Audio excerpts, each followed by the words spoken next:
So let's talk about the mechanics of breathing. On an inhale, what happens? We draw air in. How do we do that? Well, ideally, what we should be doing is we should be using our diaphragm, our large, big diaphragm. Do you know how big the diaphragm is? You know it goes all the way around the body, right? That's important to know. And you need to let your clients know that too. Sometimes they don't know. They'll just kind of point to like right here, right? The diaphragm goes all the way around the body. So what should happen is that big diaphragm should contract. It's an amazing muscle, and it contracts against itself along a central tendon that sits on the spinal cord or spinal column. It contracts against itself. When it does, it's dome-shaped at rest. It's not really at rest, I guess, unless you're holding breath. But it's a dome-shaped muscle. It's actually two muscles that are dome-shaped. And what they do is they contract against themselves and they widen the lower rib cage. Okay? They do this.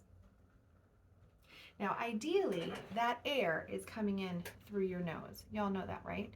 You should be breathing in through your nose, not your mouth. Noses are for breathing, mouths are for eating.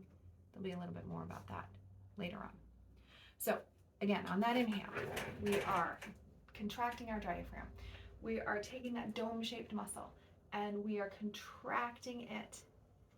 That creates negative pressure in our chest cavity to draw air in all the way down, hopefully, all the way down to our lower lobes. Lungs have 3 lobes on the right, 2 lobes on the left. We really want to get that air down into the lower lobes. There's a nice parasympathetic response when we do that. So that inhale creates pressure in the abdominal cavity, positive pressure. So what happens? Our belly comes out. That's what we normally call belly breathing. What we should be doing though is our belly should also come out to the sides. Our obliques should expand. Okay? Our back should expand, right?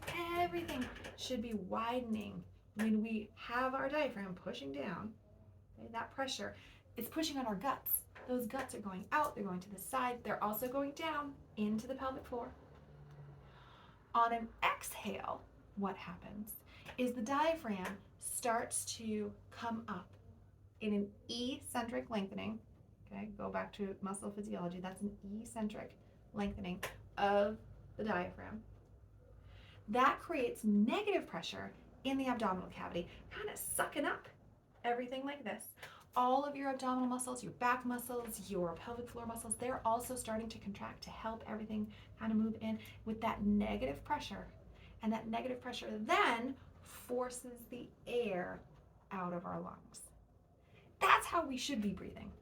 Most people are breathing the exact opposite. So it's really important to check how your patients are breathing.